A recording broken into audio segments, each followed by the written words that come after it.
It's been a little while since I have been genuinely hyped up for new Star Wars. Now, that's not to say that I haven't been hyped up for some new Star Wars, but it's been a while since the promotion for new Star Wars content, and of course I'm talking specifically about the live-action shows and, animated as well on Disney+. But the content that Disney and Lucasfilm have been creating on Disney+. It has been a long time since I've really gotten that Star Wars feeling that you get whenever I play the intro to the show or I hear an old trailer. You just don't... That vibe that is so distinctly unique to Star Wars. And welcome to a Star Wars show. My name is Jon Justice. I'm glad you're with another episode this week. If it is your first time, be sure to you're enjoying the show on. But it's been a long time since I've had that Star Wars excitement, that adrenaline dopamine rush that only Star Wars can give. That certainly changed this week with the release of the Andor Season 2 trailer, even despite the fact that I was a little, what's the word I'm looking for? Trepidatious at some of the choices within the trailer itself. Took me a minute, but after watching it a few times, I'm like, oh my gosh, I'm legitimately excited for this. So I'll break it down, give you my thoughts on the trailer coming up. But first, let's dive into some really significant news that dropped this week that has a portion of the fandom excited. I understand why, but I also don't quite understand why. We are the spark that'll light the fire that'll burn the First Order down. So I believe that it was the Hollywood Reporter to first let the world know that apparently Kathleen Kennedy is going to be stepping down as the creative force behind the Lucasfilm Star Wars projects. Now, Jeff Snyder from the Snyder, Hollywood Insider, has some further details on this, but most everybody seems to be agreeing that Kathleen Kennedy is finally going to hang it up at the end of this year, going out on Andor. Now, Jeff Snyder is reporting that Kathleen Kennedy will remain a producer on a handful of future films. Dave Filoni is the favorite to replace her, but nobody believes that he should do it alone. These are all reports from Jeff Snyder. Jon Favreau and Kevin Feige allegedly aren't interested at all. Ron Bergman has been described as the most qualified for the job. And if you're wondering who Ron Bergman is attached to Rian Johnson, of course, Last Jedi fame, his production team. If you've watched the director and the Jedi documentary for The Last Jedi, you saw a lot of Ron Bergman. Seems like a really interesting and talented guy. That choice would be very, very unique. Now, it's not going to help the fandom. If Ron Bergman ended up being tapped to replace Kathleen Kennedy, I don't think the fandom's going to be very happy about that, given his involvement in The Last Jedi, a film that I absolutely love. That being said, he was mentioned in this report. Now, Jeff Snyder goes on to say he believes that Carrie Beck, already a part of the Lucasfilm team, is in the running, could be paired with Dave Filoni. I'm completely fine.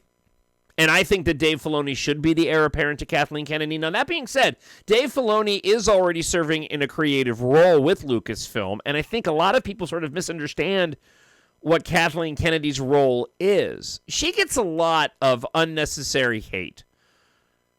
There is a level of truth, even in the parodies that were done by South Park, of ways to make Star Wars better, that which I will not repeat on this show. But ultimately, she's just an individual that signs off on these projects.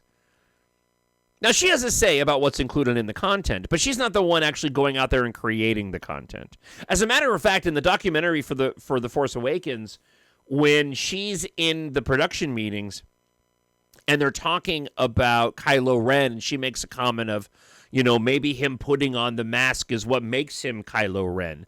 Or the story as it's been told that after seeing the Captain Phasma concept art, which was originally, I believe, for Kylo Ren, which would eventually become Kylo Ren. She said that it was so cool looking it needed to be included in the film. So when I saw that footage, behind the scenes footage, I was actually a little bit surprised that she had that much input in the content, because typically producers don't. But she gets a lot of just unnecessary hate for what's happened with Star Wars, especially just considering just what a phenomenal producer that she's been. Everybody's been saying it. I'll say it. The woman is attached to the beloved films of most of our youth. Okay. That being said, she is, much like George Lucas, deciding to potentially hang up the hack or go start her own production company. I'll get to this in just a second. Lewin Brennan is also expected to be in the running. Kathy is stepping down. Apparently, could lead to mass layoffs, they say, at ILM, as she's prevented them from happening. And maybe this is something that needs to happen, depending on the production team. But that's an interesting little nugget there relating to ILM. Kathy apparently hasn't told staffers that she's leaving yet. She originally intended to step down in 2024 to focus on an AI-focused production company, but when she couldn't get funding, she re-upped her contract with Disney and Lucasfilm. Now, Bob Iger is not expected to hire another legacy producer, meaning someone who has the same level of clout and credits as Kathleen Kennedy. As it's written here, it says he's not expected to hire a legacy producer. So Kathy may start her own production company when she leaves. Potential partners include frequent producing partner and husband Frank Marshall, Steven Spielberg, and David Fincher. So, again, there's a portion of the fandom that's really celebrating. They need to target somebody over their frustration of the Star Wars content that's been produced. Kathleen Kennedy has been the target for that. Some of it is deserved, but certainly not to the degree that we've seen. Honestly, I think Bob Iger is going to have a bigger say in the future of Star Wars content, specifically relating to the inclusion of agenda into the content. And we're already seeing a shift in entertainment away from that in the wake of last year's election. So that is all the reporting that I have so far regarding to Kathleen Kennedy. I'm indifferent to it. I'm fine with change, but it really just depends on who they end up tapping to take over that role. Ultimately, I just want to see my beloved franchise thrive and survive. That's all. Regardless of who is the person to lead everything and get us there. This is not going to go the way you think. To celebrate the 20th anniversary of the premiere of Star Wars Revenge of the Sith, Episode 3 will be re-released in theaters on April 25th of this year, running in select U.S. theaters and international territories for 1 week only.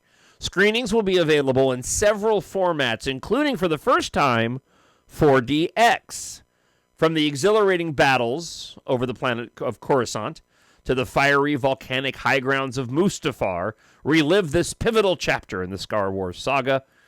The 4DX experience features high-tech motion chairs that sync with over 21 effects, all designed to complement the narrative of the film. If you asked me what are the most epic Star Wars films, I would say Attack of the Clones and Revenge of the Sith, hands down. Revenge of the Sith being first, Attack of the Clones being second. In terms of scope of the story being told and just falling under that category and that description of epic. Both of those films are epic. Their locales, storyline, battles, the wars that take place, the action, just two fantastic Star Wars movies. And I know Attack of the Clones gets a lot of negative hate. I don't understand that. I think it's one that'll be looked upon more fondly than The Phantom Menace has been looked upon more fondly. I think eventually Attack of the Clones will catch up. I just watched it again the other day, and I absolutely love that movie. The final 45 minutes of that film is some of the best Star Wars they've ever created. Now, the question for me is whether or not I go see it on the big screen. My son Kyle and I, my youngest, who's 18, we continue to very slowly move through in chronological order all of the Star Wars content, and right now we're on Revenge of the Sith, but unfortunately, because of his own entertainment routines, we've been unable to watch it as of late. So, and I don't want to wait until April to go and see it. So maybe I can sneak in a viewing now and go see it in the theater later. All right. Let's get to some more news this week. Something inside me has always been there. But now it's awake. And I need help. I was not the biggest fan of Andor Season 1. I'm going to do a rewatch. I've expressed many times on the show that I like a little more fantasy and a little more pew-pew in my Star Wars.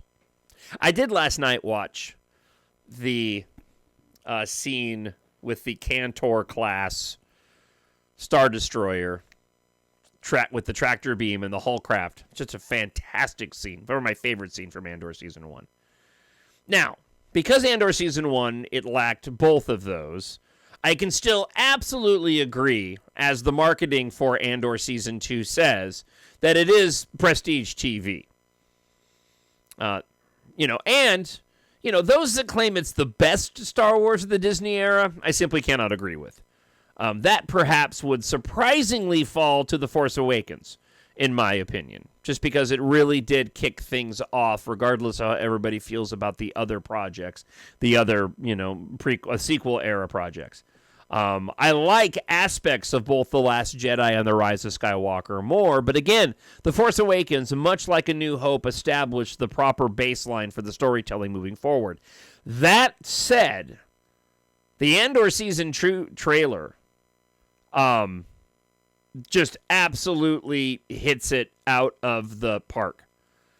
I was surprised at the use of a mainstream, albeit relatively unknown song in the trailer, not going to hit those Star Wars vibes, but I also know that the marketing team clearly is trying to reach another audience. It's an odd choice because I don't think people are familiar with that Steve Earle song, even though it fits with the theme of the show, and I'll get into more of that here in just a moment. But that trailer, for the first time in a long time, especially for a series that I wasn't really hyped on, apart from the fact that this leads into Rogue One directly, I absolutely love this trailer, and I've gone back and watched it several times.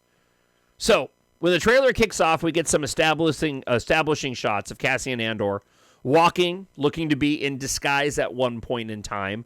And then he also appears to be in a Rebel pilot outfit, which actually I've come to find out through watching some other videos that this may actually be an Imperial fighter pilot outfit. He makes a statement, "We're in a war. You want to fight."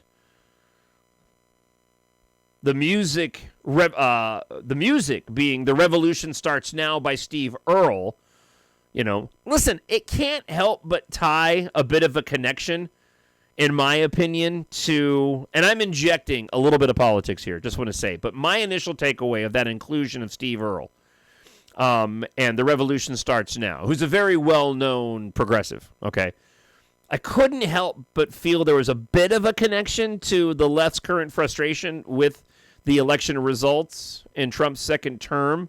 But again, I'm probably reading into that. It certainly thematically makes sense for the content of Andor. Okay.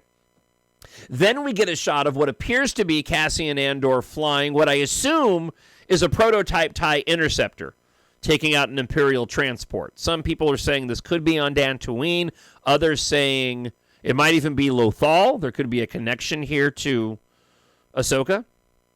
Okay. And also, I'm assuming it's a Rebel transport. You don't get quite a clear view on it, but that's what it looks to be. I will say that I do get a little annoyed, not a lot, but just a little bit annoyed when I see ships in the original trilogy era that we've never seen before. You kind of just scratch your head and going, where you been? I know it's possible. Still, it's a little weird. It doesn't annoy me nearly as much as the Kylo Ren TIE Whisperer that we see in The Rise of Skywalker, and how one gets wrecked and there's another one, but that one had the Wayfinder. The inconsistency there, I have to just ignore, or else it drives me bonkers. But the TIE Brute being a TIE variant that we'd never seen Oh, along with the TIE variants that we saw in Rogue One, those all come to mind. That being said, this looks to be some sort of TIE. The look of it's great. The problem that I have is that it looks like an updated TIE Interceptor and not a prototype of a TIE Interceptor. But that's also a trick of the mind because we're so accustomed to seeing the TIE Interceptor that it's always going to look old compared to a version of the craft that doesn't look like the original. We get further establishing shots of Saw Gerrera, Mon Mothma, other returning characters from Season 1, Bix specifically. Ben Mendelsohn, who we knew was going to make an appearance. His playing of Director Krennic, staring at the Death Star prior to its laser dish being installed, which of course we see in Rogue One. We do get a shot of Cassian and Bix doing what cool men do, and that is walking away from an explosion being set off by Cassian. And again, while Season 1 obviously had its direct connections to Rogue One, seeing what we can also assume is K2SO, this trailer absolutely gives off the vibe as being a prequel to Rogue One that it will be. And while it didn't go with any traditional Star Wars music, they certainly hit the right notes for this fan. And for the fans watching, of giving us a look at stormtroopers and a look at, TIE fighters. One of my personal favorite shots in the trailer is of a dead body that you really kind of have to even notice it because of what's in the background. He's lying on the ground in what appears to be an open hangar, probably the installation that we saw Gerrera at in Season 1. But he's lying on the ground, you assume dead, inside of what is, again, looks to be a hangar. There are 3 or 4 ships in the background. One being a transport that we've seen in Rebels in the past. Excuse me, not Rebels, in Clone Wars. But I also think that we saw that same type of ship taking off in The Rise of Skywalker. And it's next to 3 different partisan X-Wing fighters. And what I love about this, and I'll get back to the partisan aspect of this in just a moment, but first off, I'm a sucker for shots of X-Wings taking off and flying away.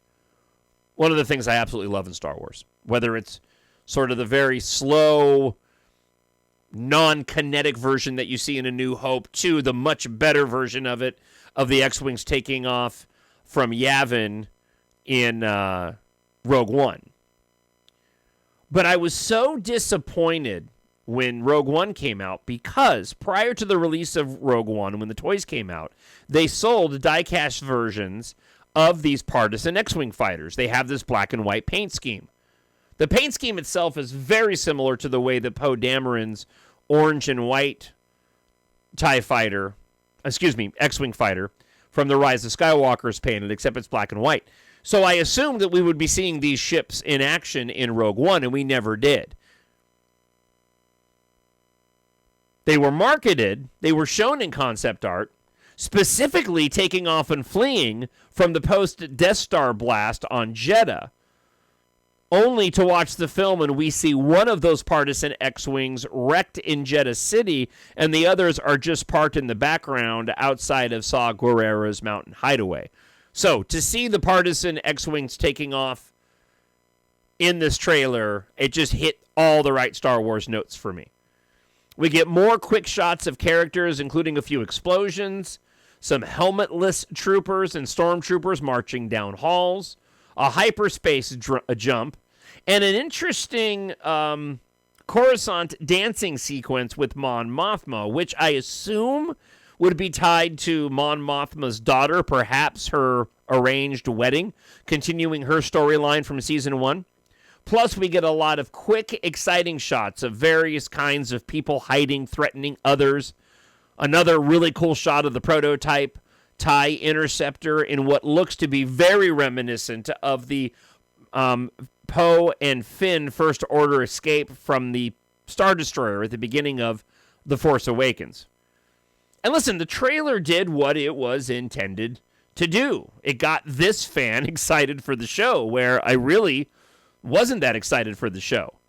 And again, part of the reason why is because I know this is leading into Rogue One. Just like the prequels, I'm looking forward to getting more of the story that leads into that amazing, fantastic film. And I also hope this will start a new trend of some positivity to the fandom, as almost everybody agrees with the quality of the show, while some people really put Andor up on a pedestal. I don't know anybody that doesn't like Rogue One. Now, some details, which are also rather interesting, from StarWars.com. Creator and executive producer Tony Gilroy shared that this season will follow Cassian's journey in the 4 years leading up to the events of Rogue One. It's a 12-episode story unfolding in 4 weekly chapters of 3 episodes each. So we'll get 3 episodes every single week for a solid month, for 4 weeks straight. Now, I don't know if these are going to be released overnight, available at midnight. If we'll just, at midnight, all 3 of the new week's episodes will be available. Tony Gilroy wrote the first 3 episodes. Bo Willimon wrote episodes 4 and 6. Dan Gilroy did 7 and 9. Tom Bissell put pen to paper for episodes 10 and 12. And then they list the directors of the episodes and names that I don't recognize. So, going back to season 1, all of the episodes of season 1, all 12, averaged around 45 minutes long. The shortest episode was 38 minutes. The longest episode was 57 minutes. So, we could essentially have basically a movie, be it 90 minutes or even perhaps 2 hours plus, every single week for 4 weeks. Now, I don't know exactly what the rationale was. There's been a lot of debate as to why they decided to release 3 episodes a week for 4 weeks straight. Some people were saying that this was due to potential Emmy nominations. It could just be that right now, with the Star Wars fandom at one of the lowest places that I can certainly remember in my years of being a fan of Star Wars, they're just simply trying something new. For us, and I haven't talked about this with Melinda yet, I'm sure she's going to be fine. I think what we may end up doing, I don't know what nights these are going to be released. I'm assuming it's going to be on a Tuesday or Wednesday. I am hoping that they release these on Friday. Because for what I'd like to do, and I may just do this regardless of what night of the week that it gets released. I hope it's Friday. That way I don't have to sit back and wonder what I'm missing. But considering we're going to be getting 3 episodes per week, and you're looking at anywhere, again, between roughly 90 minutes and 2 hours, if not a little bit longer, depending on the lengths of the episode. Now, they could have shortened them up, but considering they're doing 12 episodes, and this is the most expensive Star Wars project they've ever done, I'm going to venture a guess it'll probably follow the similar lengths of the first season. And most likely because they probably didn't come up with this release schedule until after they were already done shooting. So the lengths were probably very similar to season 1. But I hope it comes out on Friday because for me, that's the way that I want to watch them. I want to be able to watch all 3 episodes in one sitting. And just because of my own personal schedule, to sneak in that much Star Wars time in the middle of the week is a little bit more difficult. To do it on a Friday, which is already our multiple movie watching night anyways, that would be just a perfect fit to enjoy Star Wars every Friday with 3 episodes of Andor for a month. But like I said, this is the first that I've been this excited for new Star Wars content in a long time. And hopefully this represents sort of a turning of the page from the era and looking ahead to a new era or the next chapter in Star Wars. And we can put what's happened with things like The Acolyte and lackluster Book of Boba Fett and Obi-Wan behind us as we look towards the big screen as well. What do you think? TalkShowNerd@gmail.com. I need someone to show me my place in all this. All right, just one listener feedback this week. I hope with the content from the show, I hear from more of you. TalkShowNerd@gmail.com or leave a comment up on YouTube. But NBlack1948, or Blackie1948, writes this. Thanks for reading my comments last week. News just broke that Kathleen Kennedy may be stepping down. I'm wondering if she will take the Rey movie with her when she goes. As you know, and Blackie is no fan of a new Rey film. I think her departure will spell doom for the Rey movie. I don't think so. As much as I don't want a Rey movie, I would feel bad for Daisy Ridley if the project ends up falling through. They've gone so far down the road on this, and with Star Wars Celebration right around the corner, my expectation is we're going to get a lot of details on Rey's movie. I don't think it's going anywhere. He goes on to say, though, she's a really good actress and definitely seems like a cool person. It's just unfortunate that what started out as so universally liked for the most part with TFA ended up in shambles by the time of the fallout that of Rise of Skywalker cleared. Ridley's experienced the ultimate highs and the crashing lows of what it means to be a permanent part of Star Wars. So here's a question. I don't mean to dig it and Blackie here, but like, do people get a rise out of ragging on the sequel trilogy? Yes, I understand that there's a lot of the fandom. There's a portion of the fandom, very vocal, that doesn't like The Last Jedi and doesn't like The Rise of Skywalker. But there's a lot of us that do. And so while you say that she's been greeted with lows, I get that. But she's also received a lot of praise from fans like me that love those films. So I do wonder if there is just a kick or a dopamine hit that some fans get by trashing the sequel trilogy. Just a question. It's okay, though. I always appreciate you writing in, and you're obviously entitled to your opinion, right? We all have our opinions in art, TV, movie, music, right? It's all subjective anyways. Look, that wraps up the show this week. I do want to hear from you, though, and you too, and Blackie. Drop me an email, talkshownerd@gmail.com, or leave a comment up on YouTube. And if you haven't already, check out my science fiction series, EMBARK. It would just mean the world to me if you took a moment, head on over to Amazon, search for EMBARK, EMBARK, and check out the first book in the series or any book in the series. I wrote all of these books to tell a complete story. 2 trilogies, essentially, with a spin-off story in the middle, but they can be read from book 1 to 7 all the way through as one complete story, or it can be read as 2 trilogies and a spin-off book, or you can actually read any of the books on their own. I intentionally went and wrote these books so that you could pick up book 4, book 3, book 7, without having read any of the other stories. And while you'll have missed some of the context of things that came before it, each story does tell a complete story and arc. And you'll be provided with enough information that if you didn't read any of the other stories, you won't be completely lost and the story still makes absolute sense. So take a look at all 7 books in the series. If the description for book 1 of EMBARK, where deep inside Megacorporation D Corp, the largest civilian and military spacecraft factory on the planet, an industrial accident has set off a catastrophic chain of events, you're going to have ruthless D Corp leader Sin Argum attempting to exploit the chaos and seize control. The ragtag crew of the Anniversary, while this is going on, discovers a mysterious device of unimaginable power. Now it may fall to a stargazer, a brilliant pilot, a battle-hardened soldier, a tech geek, and a ship whisperer to save Earth's evacuees from annihilation. That's if they can survive the apocalypse first. Listen, if that doesn't sound exciting to you, a post-apocalyptic space opera, check out the other books in the series.